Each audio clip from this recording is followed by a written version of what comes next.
Good evening all, and welcome.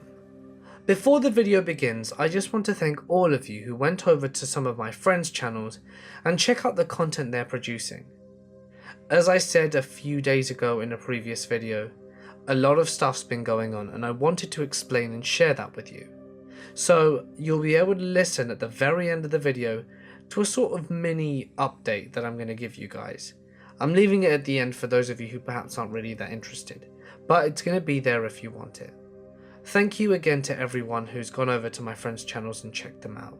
You know, they've only started up and they're really working hard to see if, they enjoy it and to just see what happens really. And I'm, really proud of them and really happy and just really grateful for everyone who went over. So thanks guys. My brother from History Profiles has also started his up again.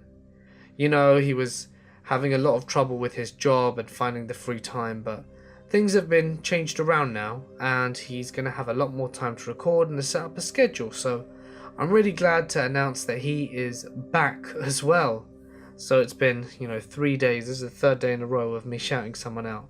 But if you would like to find out about my brother's channel, he tells stories from history and it's really interesting to listen to. And if you guys would be interested, I'd really recommend it. You can check out his channel. I'll be sure to leave a link at the end of the video for you guys to see.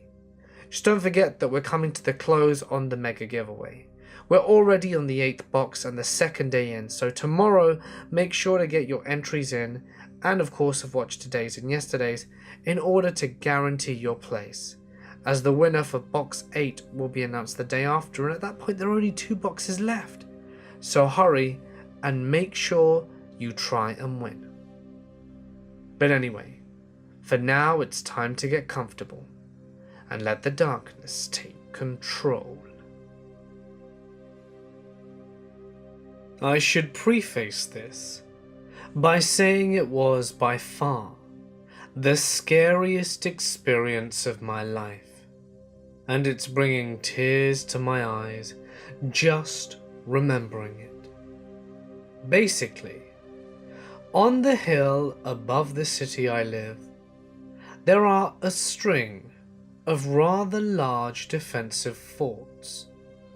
My grandfather was the curator and led tour guides of one of these forts. They date back to Napoleonic times, when the British were afraid of a French attack on the city, because of its importance to the supplies of the Navy. They're not incredibly creepy places. Maybe that's because I'd spend every weekend roaming the tunnels and doing errands there. But this one event left me shocked and incapable of going back down there alone, even 12 years later. As I mentioned, under the fort are a network of tunnels that descend in places up to 100 feet below the chalk. Some of them are to access the defensive trenches that form the fort's outer boundaries. Some of them contain gun emplacements, and all of them are gently sloping, hewn from rough chalk and dimly lit by the only kind of lights that work so far underground. Those dim mining ones that rely on the weakest electrical current. All of the tunnels were familiar to me, and they could all be accessed from the radial hub that was right in the depths of the fort, except for one. I had always been forbidden to walk down it. The tunnel was of a rougher construction than the rest, unlit and never used. Other than that, from the top end it was fairly unassuming, just something I was never allowed to see. That was until I pestered my grandfather so much that he decided to show me. He grabbed a flashlight and we started walking down the tunnel. I immediately regretted my decision. I wish I had photographs of it, but the smooth chalk walls I was used to in the other tunnels were replaced by this jagged texture that threatened to draw blood if you scraped them with an unlucky limb.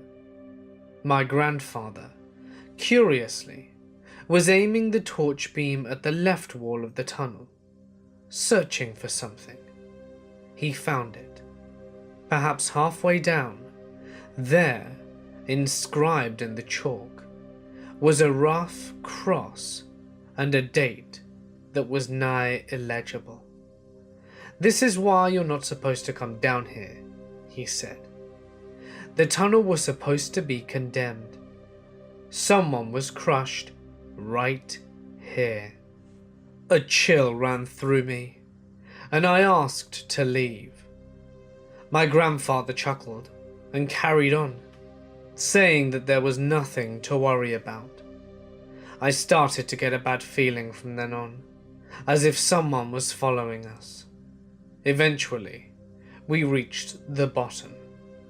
A fairly regular gun replacement met us. Then we turned to leave.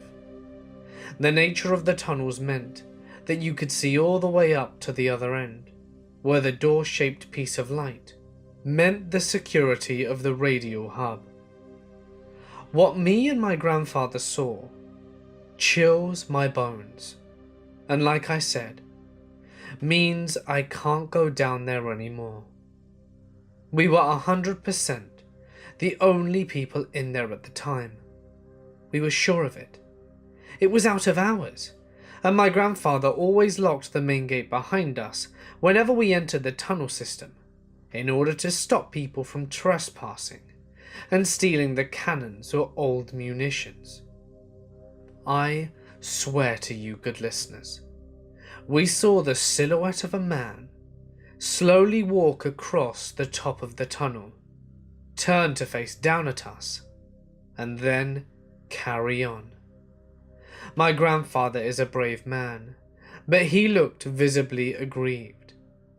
What was worse is we knew we had to run up the tunnel to get out, or we would be stuck in a 100-foot trench in the middle of winter.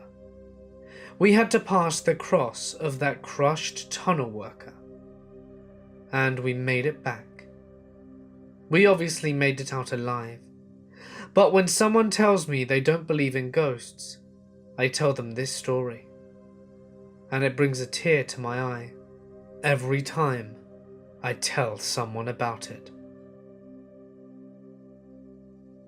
I work in a nursing home, so we have weird things happening all of the time.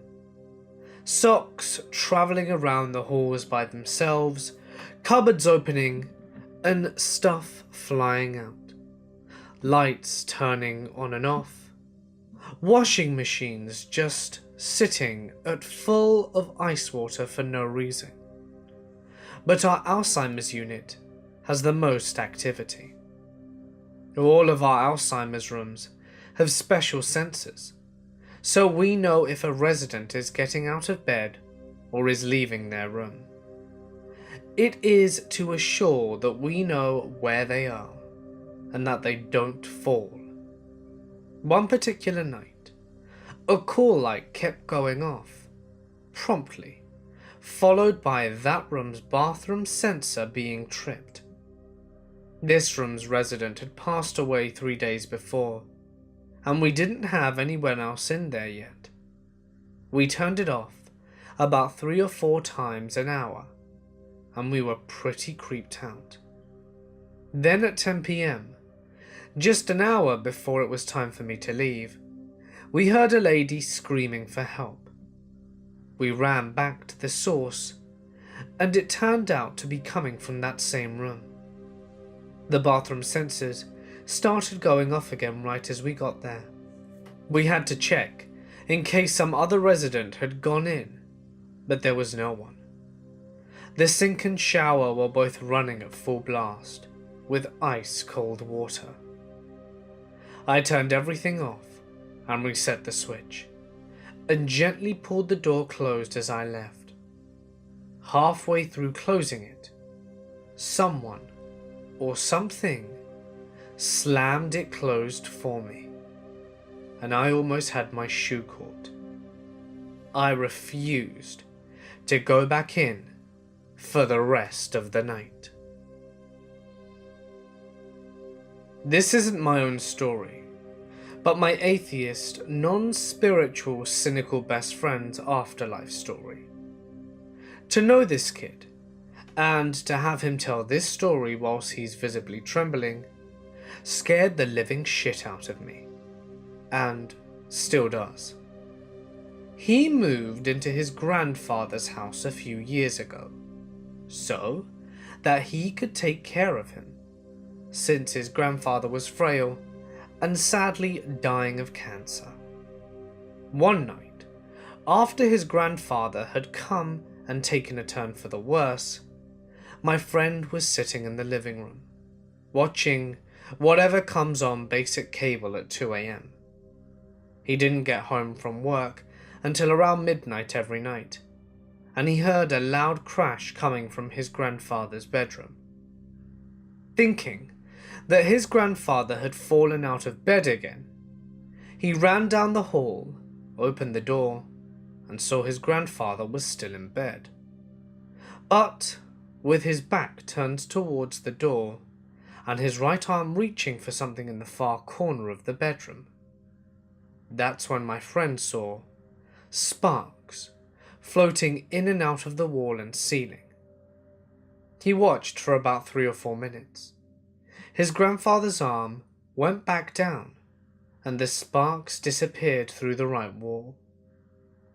My friend closed the bedroom door, thinking that he was completely losing his mind and hallucinating, and sat back down in the living room. The next morning he was sitting at the kitchen table eating breakfast, when his grandfather sat down with him over oatmeal, and they were both just sitting there eating in silence. My friend said, "Hey, Pop, I heard some loud crashing noises coming from your room last night. Was everything all right?" His grandfather immediately said, "You saw them?" Then went on about how his dead brother, cousin, and some other dead family members came to take him away, but he was telling them that he wasn't ready to go, and that they needed to go away, and some other stuff that I can't remember.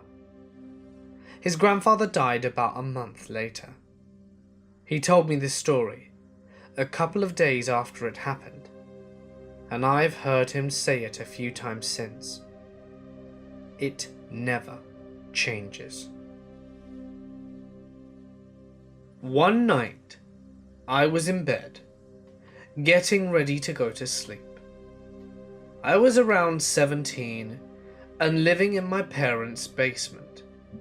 I heard someone open the basement door and start walking down the steps.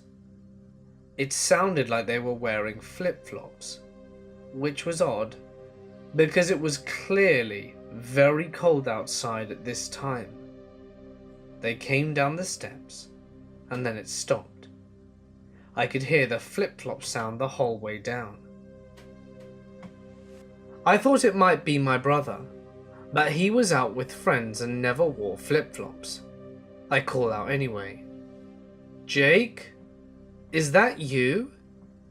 But I receive no answer, and the flip-flop sound persists walking towards my door. "Mom? Dad?" The knob on my door started to move. No dice. It was locked. There was an audible disappointed sigh. Then flopping away from the door and back up the steps. I was straight up scared, so I went to the living room and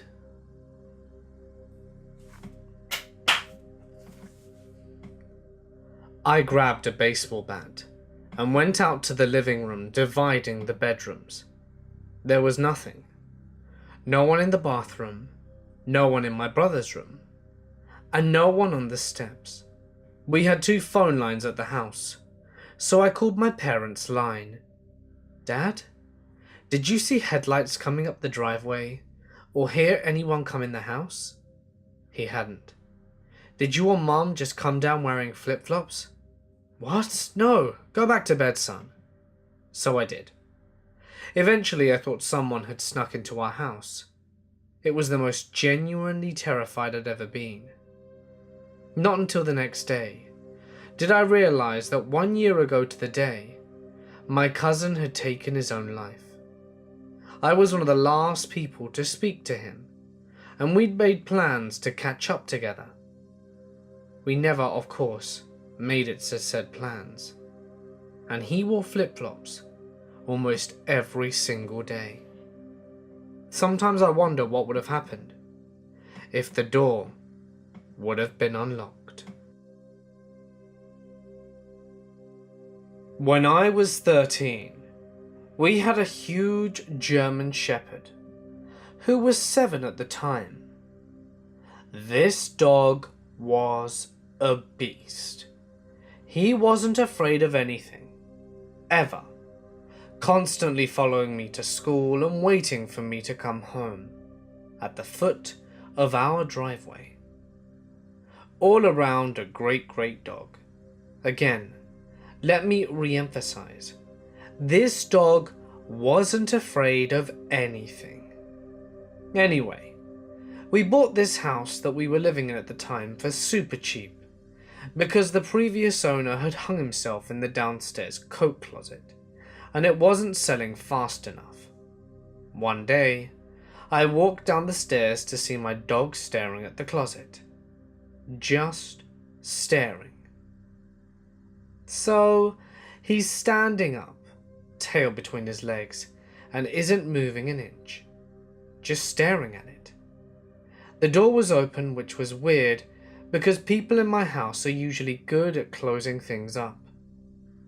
I go over to Rodney, my dog, and try to see if there's something in the closet from where he's looking. I can't see anything, but the closet is super dark. And I tried to snap Rodney out of it, but he won't budge. He just keeps staring and staring, and I'd never seen my dog like it. The most horrifying part? Rodney's head is moving slightly from left to right, like he's following the movements of something hanging in the closet. Also, there's another story that happened when I was younger, and happened when I remember feeling fear. I've also had other encounters. The first that I can remember happened when I was around 8 or 9. I had this group of friends that always hung out together and stayed at each other's houses and generally had a good time. Well, we decided we were all going to stay at my friend Eddie's house that night. Everyone had clothes and the necessities except for Jake, whose house we never stayed at because of the stories that he told us. He lived in this old white house with these steps that go more vertically than horizontally, very steep and very shallow steps. He would tell us stories about how things would bang on the walls near his bed, and he would hear things running up and down the hallway at night. Being the badass he was, they never seemed to bother him or his mother. Now it was decided he needed to get his shit together, so we have one of the parents drive us over there. Not even the parents wanted to go into the house, and I realize now that he sends us all up to get the stuff. So we go in, and we're all near the middle of the stairs going up to his room. At this point, we hear what sounds like someone running from the basement up the stairs into the hallway. So we all book it the rest of the way.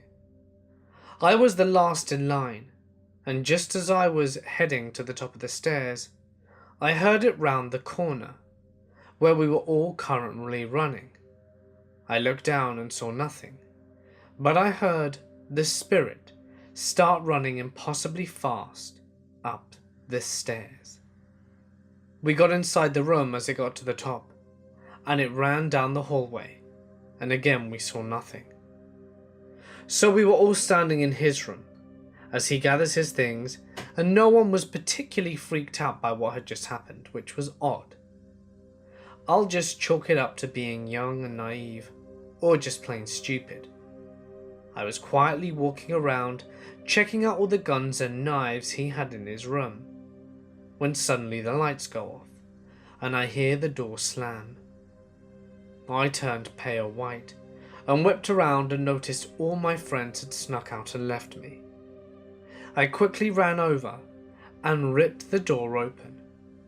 As I took my first step out the room, I heard the sprint similarly run out one of the rooms and give chase.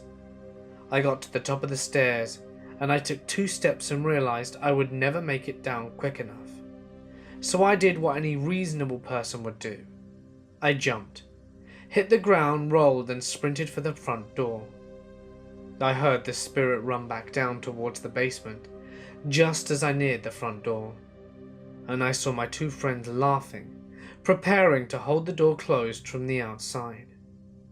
Normally that may have worked, as I was the youngest and the smallest of the group of friends, but not this night, when I had adrenaline surging through my veins and more anger than the Hulk.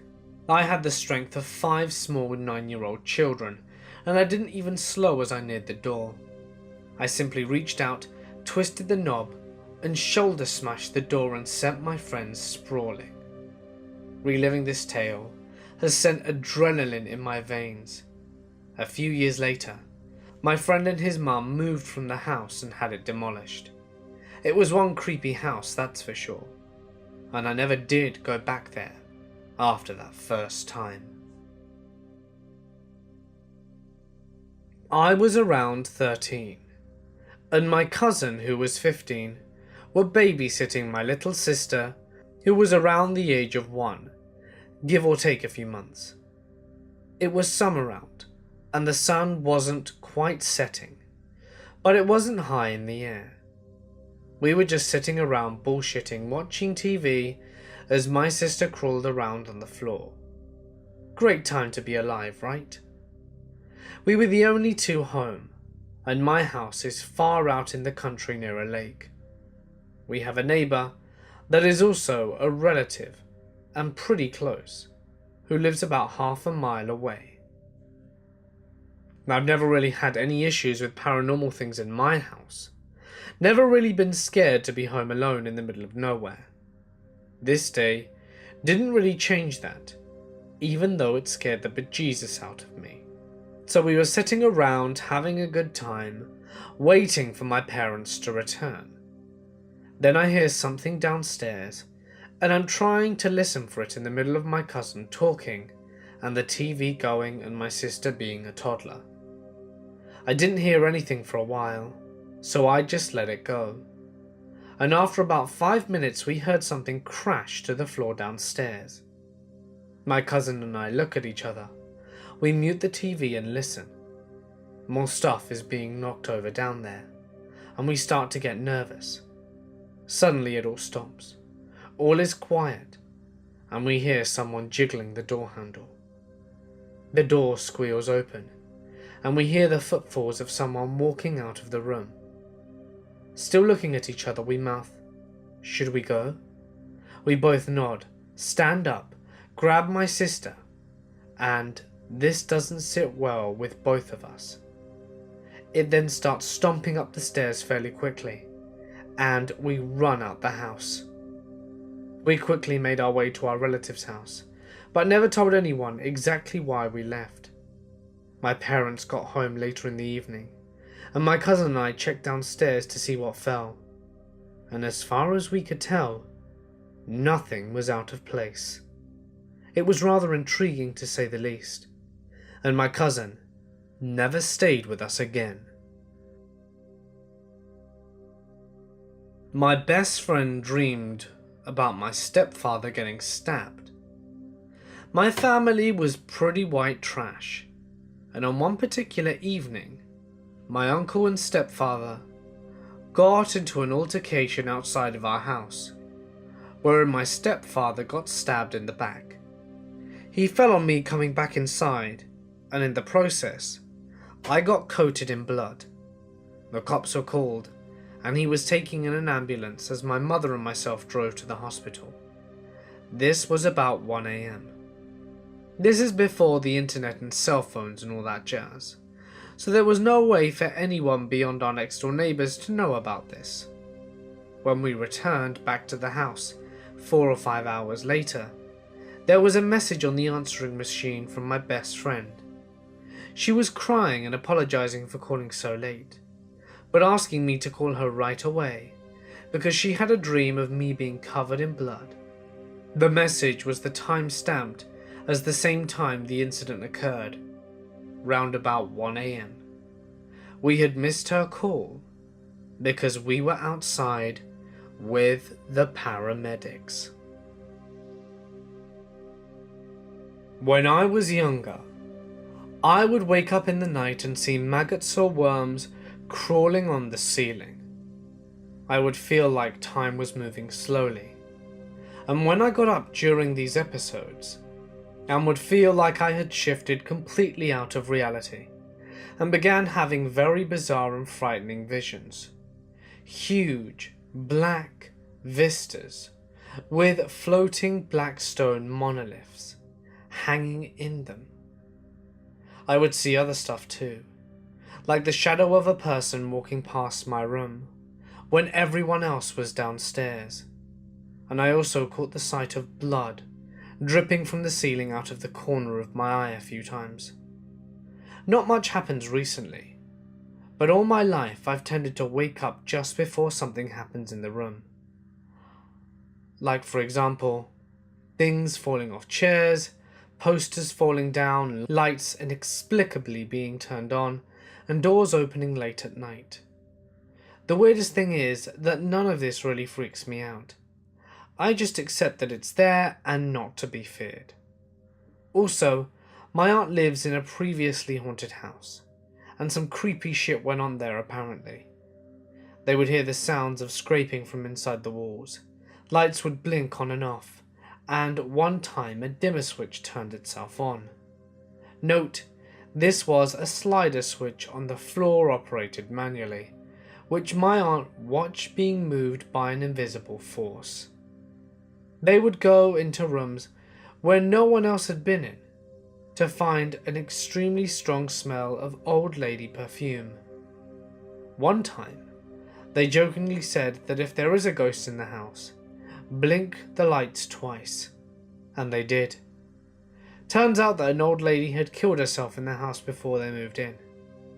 They had the house exorcised, and every time the person came, they could supposedly feel a presence in the house, and one of an old lady at that. Creepiest part is, the exorcist didn't know that an old lady had died there until after she felt the presence. It seems like the procedure was successful, because since then, there's been no more activity. My great-grandpa was a lazy, mean, rude jackass who didn't care about anyone but himself. He would go to work, come home, expect dinner to be laid on the table, and then go to bed every day. And he was always nasty to my great-grandma. My great-grandma kept complaining that he never fixed any of the various problems around the house. The stove wasn't working right. Some parts of the house were practically falling apart, and there were leaks in the roof and holes in the floor. It was a mess. Of course, he would just yell at her and tell her that it wasn't his problem. Well, one day, he ends up dying. And even though he was still a giant jackass, my great-grandma still loved him, and she felt miserable over his death. So, a few days after his funeral, her friend decided to take her out and spend the day away from the house, to try and take her mind off it. She comes back a few hours later, and the door is unlocked. She thinks someone's broken in, so she panics and rushes around the house. Then she notices something. The roof is fixed, the floor is fixed, and the stove is fixed. everything that she complained to her husband about was repaired. She then went back to the front door and noticed that his favourite shoes were sitting in front of the door, and his favourite coat was sitting on the coat rack next to the door. The door was open, and while she could still see out the door closed all on its own.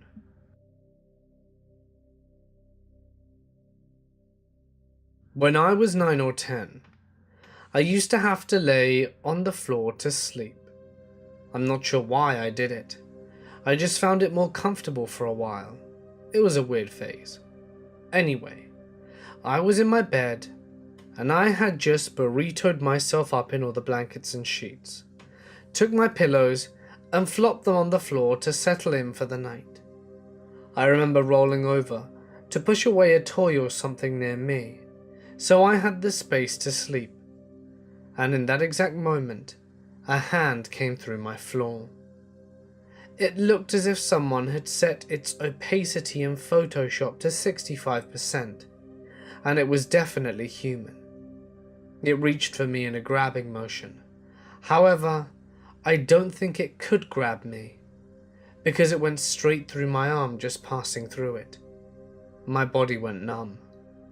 I'm not sure if it was from touching me, or if it was due to fear, but I didn't think about it. I just ran, and I spent the rest of my night in my mum's room. Another story I have is when I had a birthday party in the same house. I was a little older, maybe 11 or 12, and I had invited 5 or 6 of my best friends to come.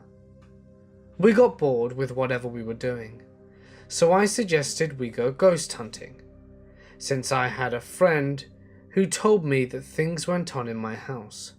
Strange noises and the feeling of someone watching you, as well as the hand. Being kids, they all loved the idea, and we started roaming the house with our hands posed into finger guns pointing and shooting. It was just a fun game, but then in my living room, I pointed at a random spot near the TV and yelled bang. There was a loud thump, like something big had just been dropped on the floor near where I pointed, and a touch-activated toy near the spot went off, just like in the movies. I remember my face going flush, turning around and exchanging the "you heard it" two-face with my friends. This happened in college, conveniently right near Halloween. My friends at the time were quite diverse in our religious beliefs, and it being All Hallows Eve, my Wicca friend wanted to show us all his beliefs. I enjoy the paranormal, and I always have, and as a man of science, I enjoy trying to explain the explainable. Mostly, I enjoy the psychology of it, watching our brains trying to piece together things they want to believe. The subconscious grasping at fragments of reality resulting in psychosomatic hallucinations. He said he wanted to try and summon something, and he said to trust him. And trying to remain skeptical, we indulged in his request. He lit candles and turned off the lights as we formed a circle around the candles. We sat down and held hands, as my friend bowed his head and began humming. He kept humming his as we closed our eyes, and suddenly, an image of a cottage entered into my head. It was so surreal and clear. I could feel myself there. It was a calm grass field, and I was just standing at the forest edge, when I slowly walked up the path to the cottage. It had 2 floors, and it was a natural wooden brown. I looked over at the window near the door and shattered. And then my girlfriend at the time screamed. She got up and ran out of the room, and another one of my friends jolted back and started yelling, "Oh God, what did you see?" He then starts frantically talking about how he saw himself as a werewolf, and then he started talking about the details that he was in a field. He ran towards a house. It was what I saw. Everything. It wasn't just some vague details, but everything from the fields to the colours. Everything. I asked about the windows because I remember one was broken, and he said he saw himself jumping through it. We stared at each other and knew we saw the same thing. We heard my girlfriend scream again, and we ran out of the room to check in on her. She was cowering in a corner crying. She's a hysteric and won't stop crying about her children. She doesn't even have children. She's in tears out of what happened. And when she says the dogs got them, that they attacked them, and started talking about all the blood, we stood there in silence, mouths agape, regarding what we had just heard. When I was a little dude, probably 4 or 5, my little sister, who was 1 year younger than I, shared a bedroom. Our bedroom door looked over the living room wall, and behind that area was our playroom. The playroom was a level lower and had huge ceilings.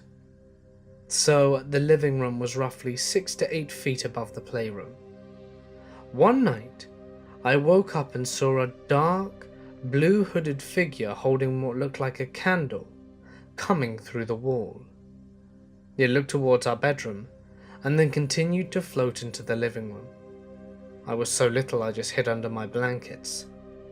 A few years later, when we lived in a different house, I was telling my mum the story about the blue thing that I saw when I was in the old house.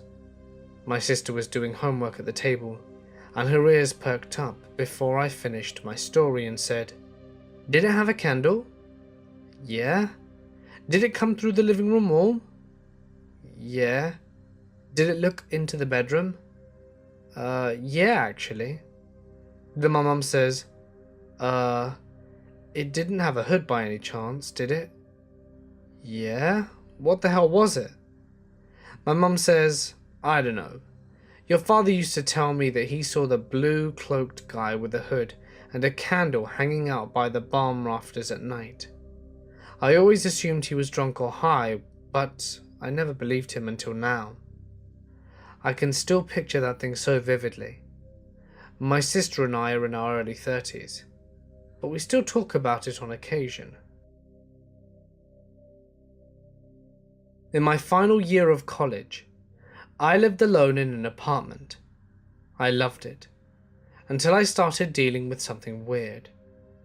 There were whispers in my ear when I'd go to sleep at night, which I always just chalked up to thinking.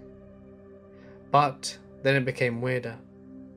I thought I saw someone in my kitchen area when I was in the shower. The bathroom door didn't have a vent, so I left the door open when I showered. Whenever I'd go to shave my legs, I'd prop one on the back of the tub, only to feel like someone was staring at me from where the toilet was. It was a very deep, unsettling feeling, and again, I chalk this up to my weird self weirding me out, even though this happened all the time. But what confirmed it for me was one night when something got thrown across my kitchen.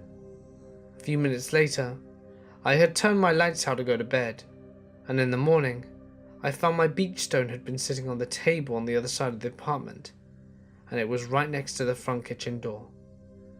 The apartment was in a building that used to be a house which was converted into apartments. It was a super deal building, and had a lot of quirks to it. My apartment used to be the attic, which was later converted to a top floor apartment.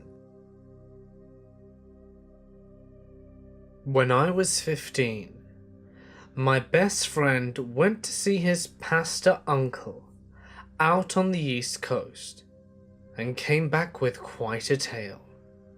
He had been exorcised of many different demons. This is not that story, but rather my own. After his experience, He told me all about it and prayed that I experience something similar. So one night, I was standing outside smoking a cigarette, and I had this epiphany. I was going to witness the end of the world, and I needed to be physically and mentally prepared in order to help people in the end of times. As I'm having this thought, something in my head said, "No, you're not," like a voice that wasn't mine. And right at that moment, I realized something was standing inside of me. Then I proclaimed, "Yes, I am." And what I felt was like someone stepping outside my body and going behind me. I freaked out and ran inside. So I'm sitting in my living room by myself, freaked out, and the phone rings. I answer, and there is a roar, an evil sound, a non-English crap on the phone, and I hung up. I threw the phone and then ran into my room. Then I'm just sitting in my room praying, and I felt a good presence around me. After a minute or two, I look up on my wall, and there is what I describe as the absence of light in the shape of a human, walking towards me, but on the outside of the wall, like it couldn't enter the room, but I could somehow see it through the wall. It was as if you drew an outline around someone. Then, on the inside, it was just dark. So dark, it was the absence of light. At this point I freak out again and run into my brother's room and just sit there paralyzed. This is the only time I have seen or felt anything like this. I'm not super religious, but this definitely changed my views on the matter.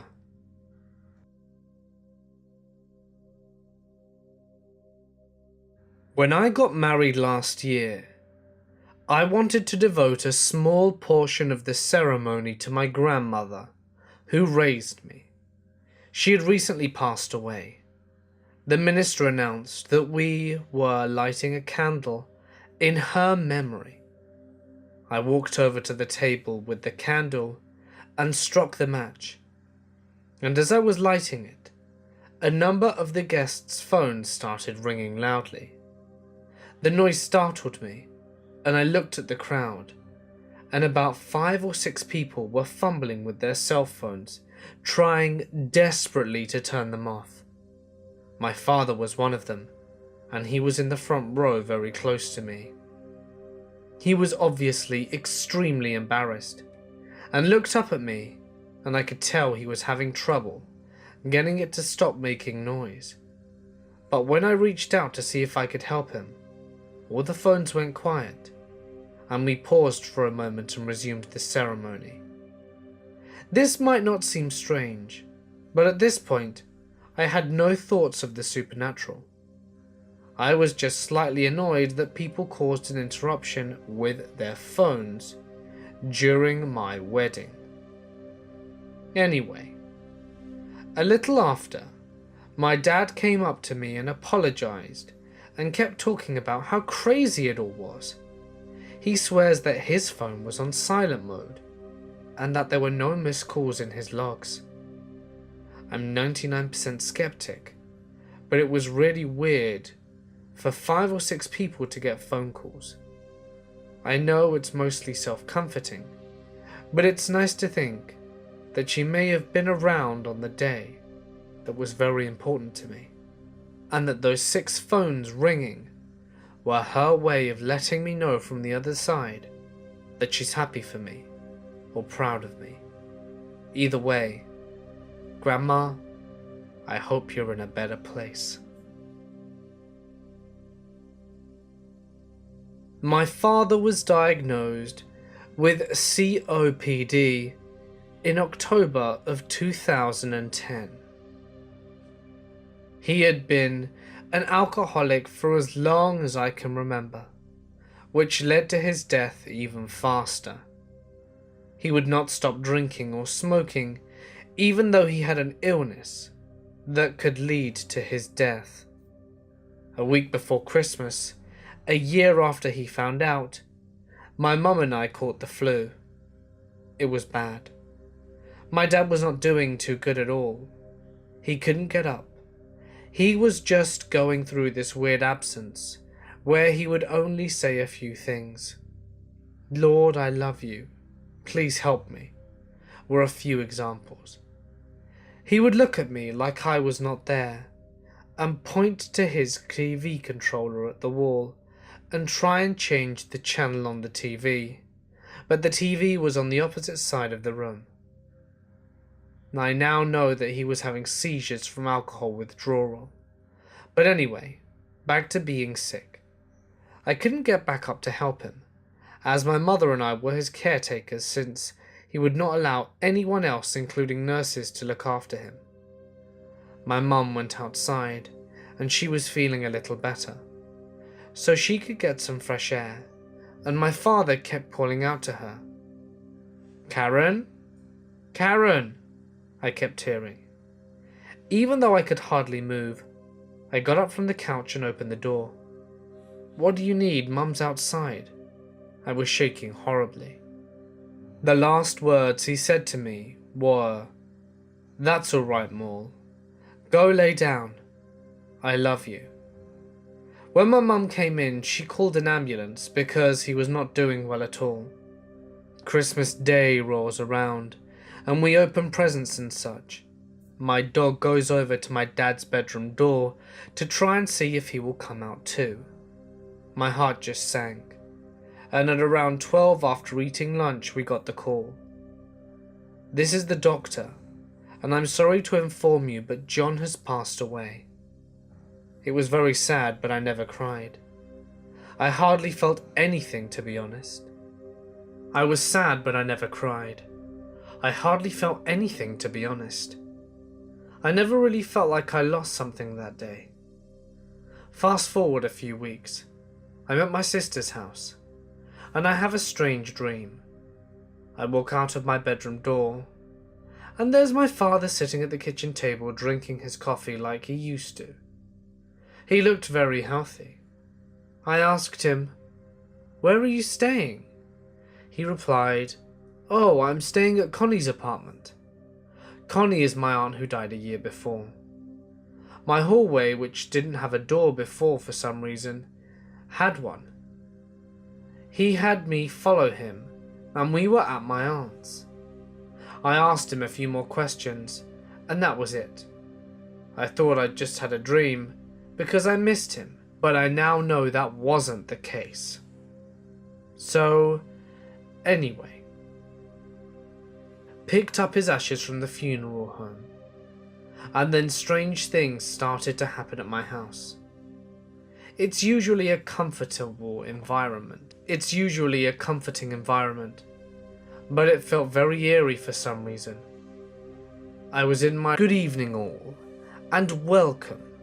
Before the video begins, I just want to thank all of you who went over to some of my friends' channels and check out the content they're producing.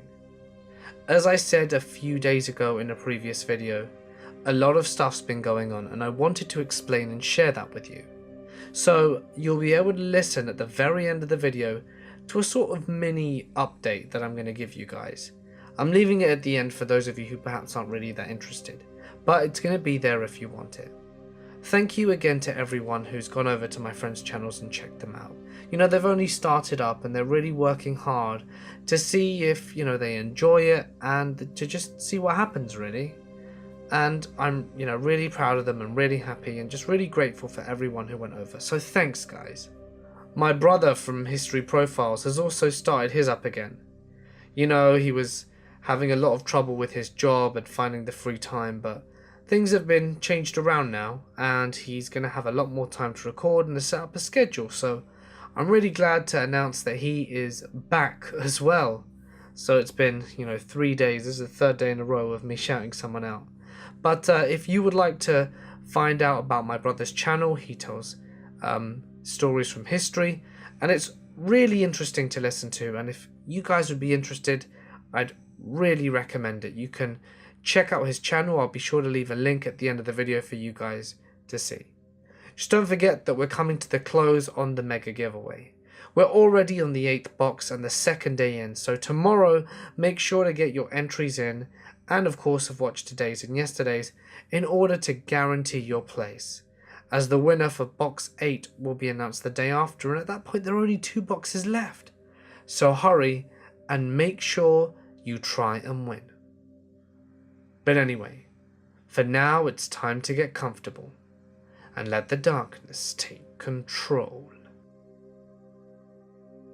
And I wasn't lying. He didn't want her there. We instantly knew that these things were not in our heads and that he was actually still here. I got up the courage to go into his room, which now felt very creepy unlike before, and I tried speaking to him. Obviously it was a one-sided conversation, but I felt him behind me listening. I told him it wasn't very nice to scare Paula, but I know how much he hated other people being in his room. Before I left, I told him I missed him. A few days later, my boyfriend heard him call out, "Maul? Are you there, Maul?" I stopped for a little while. Then we had our final encounter. It was another dream.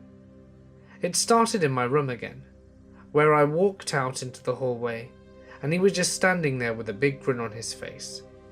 I stared at him, and he just kept smiling, and his big blue eyes were filled with happiness, instead of the cold grey eyes that he had before. That was my dad. He had not been himself in years, and it took his death to finally free him from his suffering. He was at peace. I also was different in the dream. I was my 10-year-old self. When I was 10, life was good. I had a healthy, happy father, and I was a happy little girl. It went downhill when I was in middle school, and my father started drinking more. I then ran at him, hugged him, and I couldn't stop crying. He just smiled and patted my head. He didn't even say a word, but I felt so much comfort in him holding me. I talked about not crying and not feeling much when he died, that I didn't feel like I'd lost anything. But when I woke up that morning, I had the feeling that I lost something. I knew he was gone for good.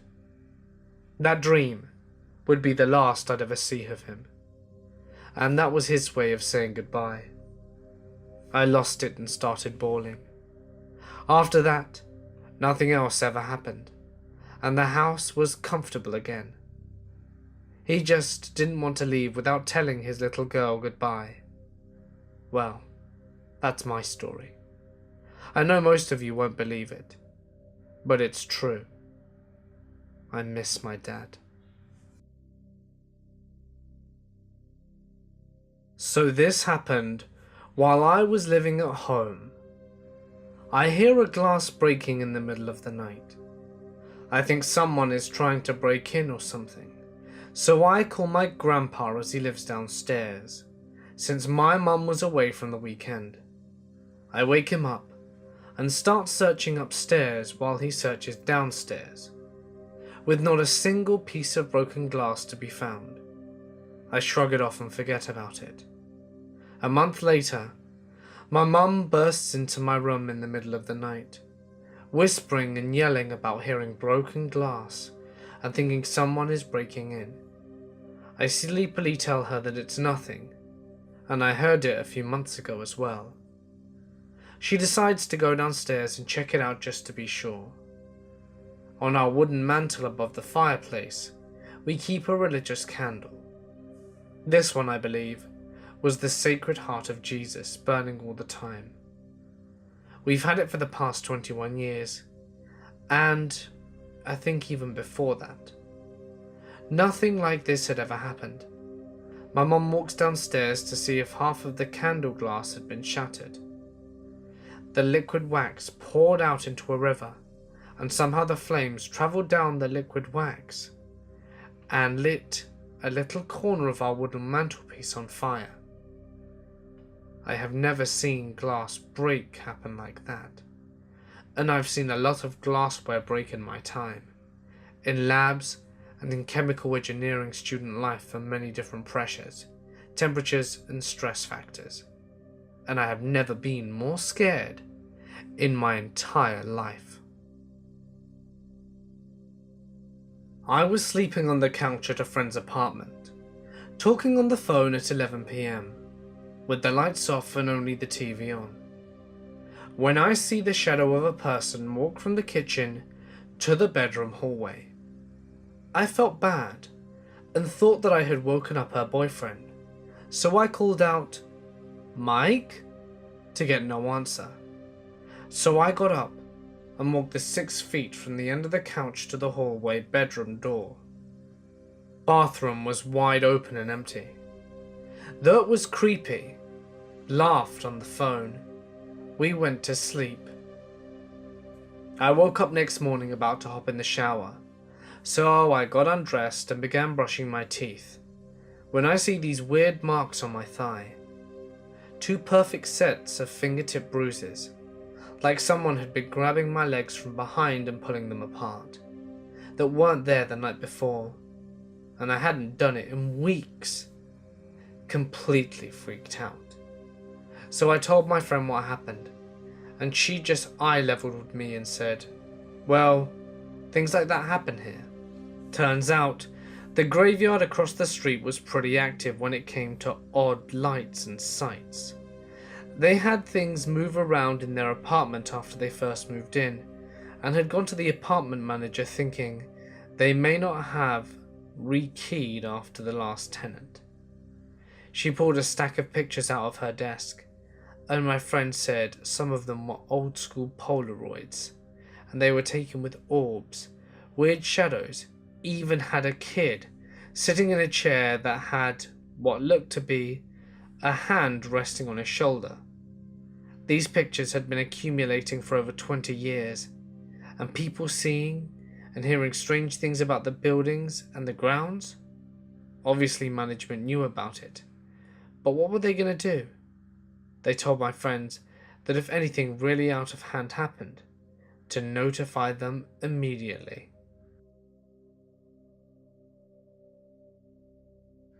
I had went to bed at 10 p.m. and woke up at 1 a.m. I thought about my best friend, and I had started to worry. I had mumbled something he had said to me to comfort myself, so that I could sleep again, and that was, "I won't ever leave you. I'll always protect you. Don't worry." With that, I had fallen back asleep. In my dream, I was in the corner of this building, and this building had beige walls and a brown wall accent. There were these 2 large blue doors in the front, and they were very distinct because of the contrast between the blue and the beige. There were tables and chairs all in neat rows, and sitting in some of the chairs were people. They were hunched over and motionless, and one lady turns over and smiles at me. I take it as a signal to continue walking, so I did, and I looked down to my left as I was walking, and there were empty picture frames on 2 tables. Between these tables was a makeshift room, and in the room lay a casket. It was a beautiful casket. I tried to peek inside to see who it was, but there was no face, just a body. I touched the suit the body was wearing and grabbed the hand. I didn't know why I grabbed the hand, but it gave me an incredible sense of comfort.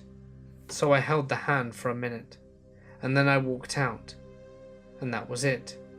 And I woke up. A few minutes later, I'd gotten off the phone from my best friend's sister, saying that at 1 a.m. he was murdered and had died on the scene. His funeral was a few days later, and was exactly like the one in my dream. When I was around 20, I was going to school in Pittsburgh, living in an area mostly surrounded by the universities. I was alone in my basement apartment for the weekend. It was Friday night at around 8 p.m, and I was alone letting myself wind down for the night. I had to be up at 4 a.m. next morning to open up at the bagel shop, and there was a tap at the back door. Not a knock, think Morse code. Most of the houses I've lived up at were old in Maine, and this wasn't an exception. I wrote it off and kept watching TV. The tapping sound started again, and I was hoping to ignore it, but I realized I couldn't ignore the mass volume of people who requested it. It was too perfect to be a house settling, and I realized there was something to it. This would usually be all good and well, but it was winter, and my back door and my base freezer apartment were under a storm door, locked from the inside. This was weekend 6 after Snowmageddon. So my back door under a storm door, locked from the inside, is also 3 feet under of snow.